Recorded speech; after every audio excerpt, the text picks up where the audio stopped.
అందరికీ praise the lord. మనం 3 గ్రంథాల గురించి ధ్యానం చేస్తున్నాము.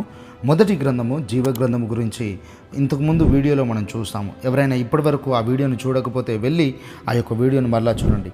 ఈరోజు మనము రెండవ గ్రంథమైన ద బుక్ ఆఫ్ రిమెంబరెన్స్ అంటే జ్ఞాపకార్థ గ్రంథము గురించి మనం చూడబోతున్నాం. ఈ యొక్క జ్ఞాపకార్థ గ్రంథము గురించి మనం మలాకి గ్రంథము 3వ అధ్యాయము 16వ వచనంలో మనం చూస్తాం. చూడండి, మలాకి 3:16. అప్పుడు యెహోవా యందు భయభక్తులు గలవారు ఒకరితో ఒకరు మాట్లాడుకొనుచుండగా యెహోవా చెవియొగ్గి ఆలకించును, మరియు యెహోవా యందు భయభక్తులు కలిగి ఆయన నామమును స్మరించుచు ఉండువారికి జ్ఞాపకార్థముగా ఒక గ్రంథము ఆయన సముఖమందు రాయబడింది. చూడండి, ఇది ఎవరి కొరకు రాయబడుతుంది? ఈ గ్రంథం అంటే నీ కొరకే రాయబడుతుంది. నువ్వు ఎల్లప్పుడూ దేవుని కొరకు బ్రతకాలి. దేవుని నామాన్ని స్మరిస్తూ, దేవుని స్తుతిస్తూ, దేవుని ఆరాధిస్తూ, ఆయన కొరకు అనేకమైన త్యాగాలు చేస్తూ నువ్వు ఉంటున్నావు. కాబట్టి ఈ యొక్క జ్ఞాపకార్థ గ్రంథము నీ కొరకు రాయబడింది, నీ కొరకే రాయబడుతుంది.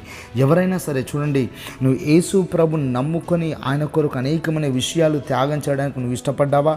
అయితే ద బుక్ ఆఫ్ రిమెంబరెన్స్ దేవుని సముఖమందు నీ కొరకు ఒక గ్రంథముని ప్రభు రాస్తున్నాడు. చూడండి, దేవుడు మనకెంత ధన్యతనిచ్చాడు. అందుకనే మనం దేవుని కొరకు గొప్పగా జీవించాలి, ఉన్నతంగా జీవించాలి, మహిమకరంగా జీవించాలి. నువ్వు కనుక ఈ విధంగా జీవించడానికి సిద్ధపడితే నీ కొరకు ఒక గొప్ప గ్రంథము పరలోక రాజ్యంలో దేవుని సముఖమందు రాయబడుతుంది. God bless you.